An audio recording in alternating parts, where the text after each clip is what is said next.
Here's how I do it. So I take my pole line first. I get about 2.5 feet.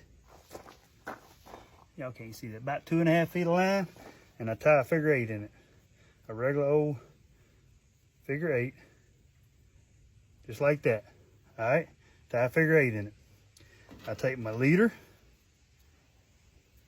I pinch that figure 8. And I go through my swivel. And I bring my leader through my little loop like that right there. Okay? Now your leader's on the line, right? That's all it is to it for that. Take my my bobber, float, whatever, run it through your leader.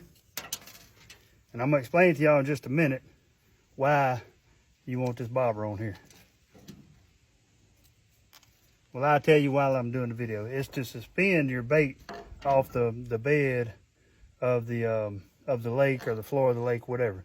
You take your 5/0 hook and do my little fancy smanchy, what I call my fisherman's knot.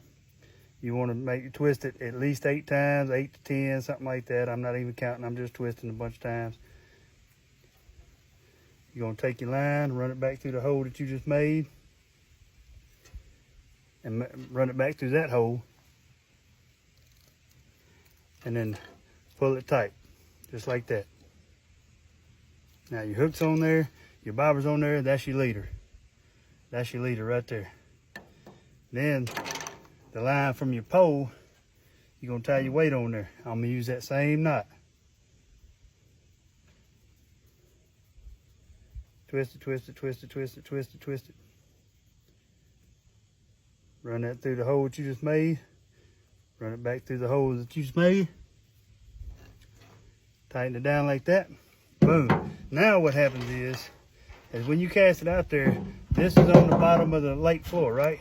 This bobber or float, whatever you want to call it, suspends your bait because it's going to float at least until you get to this line is tight, right? So it's going to float holding your bait up off the floor of the lake so that your bait's not laying like that and the fish have to find it on the floor and it's muddy, maybe grass or whatever. Anyway, so it's going to keep your bait suspended, and you can pull it down. It's better if you pull it down about 1 inch or 2 from your hook like that so that it suspends up like that right there. Or it might even be like this, and picture your bait being on there. And now it ain't on the floor of the lake, and you get more bites that way. That's it, folks. That's my rig.